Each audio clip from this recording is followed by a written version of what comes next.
The Bible is God's word that tells of his promise to save a world lost in sin and death. The central theme of the Bible is the gospel of Jesus Christ. The gospel means good news, and it is the message of salvation, redemption, healing, and hope. The gospel begins with God. God is a spirit, infinite, eternal, and unchanging. He's unchanging in his being, wisdom, power, holiness, justice, goodness, and truth. God is one God in three persons, the Father, Son, and the Holy Spirit. He is just and holy without sin. He is a God of love, and he is a God who is all-powerful. He created the whole world by his word. He created the trees to live with the roots in the ground. He created the fish to live in the water. He created birds to fly in the sky. But the greatest thing that God made was man in his own image.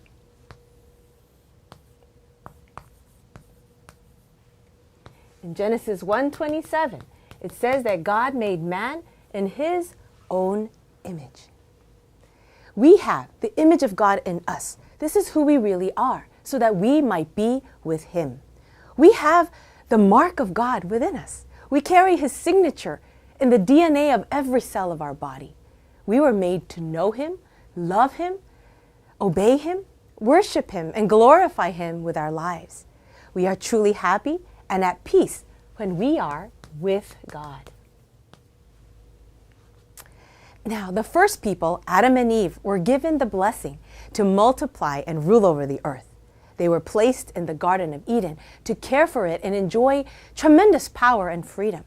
God also gave them the command to not eat from the tree of the knowledge of good and evil.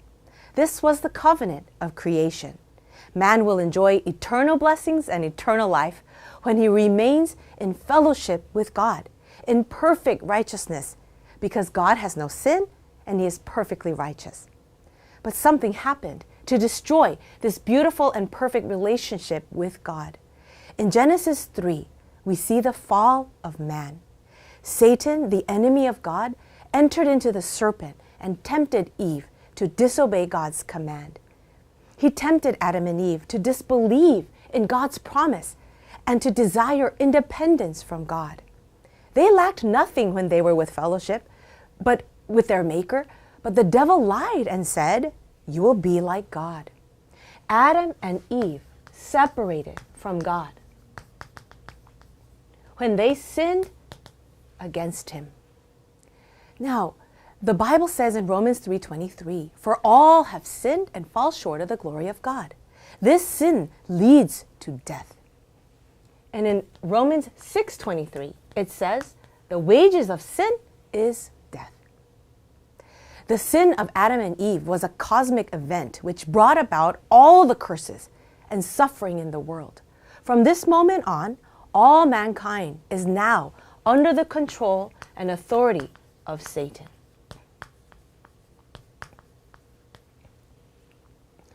In 1 John 3:8, it says, "He who is sinful is of the devil." The root problem for all the problems on earth is this: separation from God, our sin which leads to death, and Satan's control.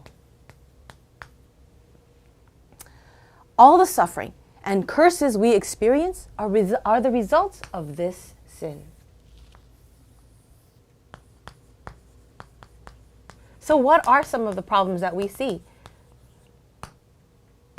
Well, first of all, on a spiritual level, our true identity is lost, and we became slaves and children of the devil. John 8:44. The Bible says we belong to our father, the devil. So we are people created in the image of God. We naturally seek him, but our spirits are depraved because of sin, and our minds suppress the truth. This is the reason why we see so many religions and idols in the world.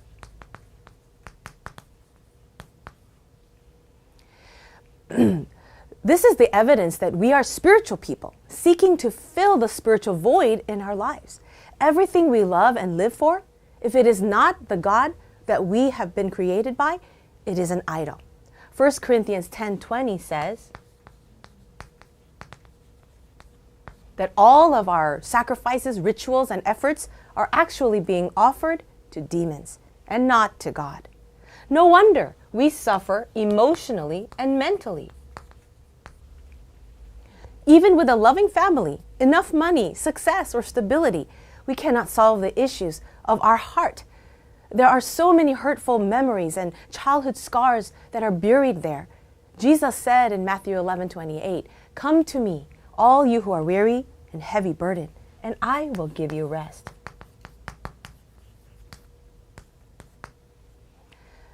These emotional and mental scars eventually manifest on a physical level with actual diseases, relationship problems, family discord, poverty, disasters, or even crime. Acts 8:7 tells us that a city called Samaria was filled with diseases and filled with people with these kinds of problems. And then one day, the Bible says that we will all face death and judgment. We will face judgment before the God of all creation. If we still have this original sin, then we will be condemned to eternal death and suffering in hell. That is Hebrews 9:27. The worst problem is how all these curses are actually passed down to our next generation, as promised in Exodus 20:4 and 5. But here is the good news. God did not leave man to solve his own problems because he knew that we could never do that. He promised a Savior who would come to solve the fundamental problems of man. That Savior would be called the Christ.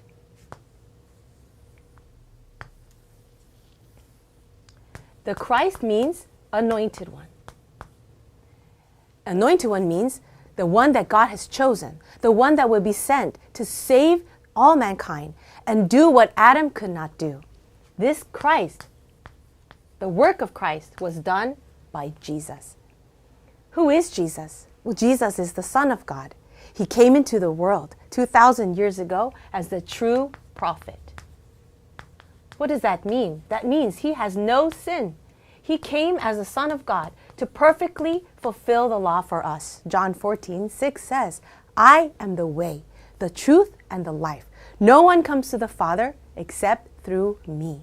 If you believe that Jesus is the Son of God, that he is God himself, come into this world in the flesh so that he can meet us and fulfill all the requirements of the law for us, then you can meet God. He not only lived the perfect life for us, he came to die for us as the true priest. He who had no sin became sin for us. It tells us this in Hebrews 9:28, that Christ was sacrificed once to take away the sins of many people. In Romans 8:1 and 2, it says there's no more condemnation for those who are in Christ Jesus. For by the law of the Spirit of life, he set us free from the law of sin and death. It's by his own blood that we can be forgiven of this original sin. But he didn't stay dead.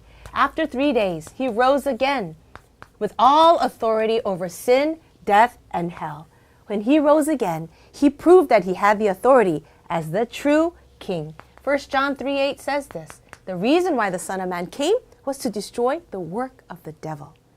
If you believe that this Jesus is the Christ, and you believe you cannot solve your own problem by yourself, but only through Jesus, who is the Christ, the Bible promises that you will be saved. John 3:16, if you believe that Jesus is the Son of God, you believe in him, you will be saved and have eternal life. In John 1:12, it says that, "Yet to all who received him, to those who believed in his name, he gave the right to become children of God." From a child of the devil, you become a child of God the moment you believe in Jesus. He says in 1 Corinthians 3:16 that from now on, I am the temple of God with the Holy Spirit living inside of me. That is the restoration of the image of God inside of me. He not only will be with me, in John 14:14 says, He will answer all my prayers. Why? Because this is not a religion. This is a relationship. It's coming back in fellowship with the Creator, with the one who made us. Not only that, but you have been given an amazing power. Luke 10:19 says, I have given you all the authority to overcome the power of the devil. Nothing will harm you. In the name of Jesus, we have power over sin, over Satan, over death itself. We can live in this world with that authority to rule and subdue the earth. The Lord has told us that He will protect us by His angels. In Hebrews 1:14, it says that. Are not angels ministering spirits sent to serve those who will inherit eternal life? We have nothing to fear because our citizenship is in heaven. Philippians 3:20. One day we will enjoy this eternal life with Him. But until we do, until we meet Him face to face, the Lord has given us one last blessing, and that is the blessing to be His witness. In Acts 1:8, it says, but you will receive power when the Holy Spirit comes on you, and you will be my witnesses in Jerusalem, Judea, Samaria, and to the ends of the earth. A witness to what? A witness to the blessings that we have received when we gained life, true life inside of Jesus. Outside of that is death. The only way is Christ. This is the gospel message. And I pray that every day you will learn more of this, really learn to accept it, enjoy it, and then relay that to other people. If you find this message believable, if you recognize your own problem of sin, the power of Satan, and separation from God, I invite you to accept Jesus as your Savior today. All you have to do is confess Him as your Lord and repent of your sins, and He will come, He will forgive you and give you eternal life. Would you like to pray with me now? Dear God, I know that I am a sinner. I have lived my life on my own, separated from you, living in sin and curses. But I believe that Jesus is the Christ. I believe Jesus is the Son of God, who came into the world to die in my place. I believe Jesus rose again and broke the power of Satan. I open my heart and ask Jesus to come in. Jesus, come into my heart right now. Please forgive all my sins. Make me your child. Grant me the eternal life you promised, and lead my life forever. Thank you for saving me. Thank you for loving me. Teach me more of this gospel so that I can enjoy worshiping you and living for your glory. In Jesus' name I pray, amen. Did you pray that prayer sincerely in your heart? I really pray that from today you will learn what it means to be a child of God. It's not based on your work at all. It is 100% by the grace of God. And grace means gift. Salvation is a gift. May you begin to learn to enjoy that gift and share this gift with others. God bless you.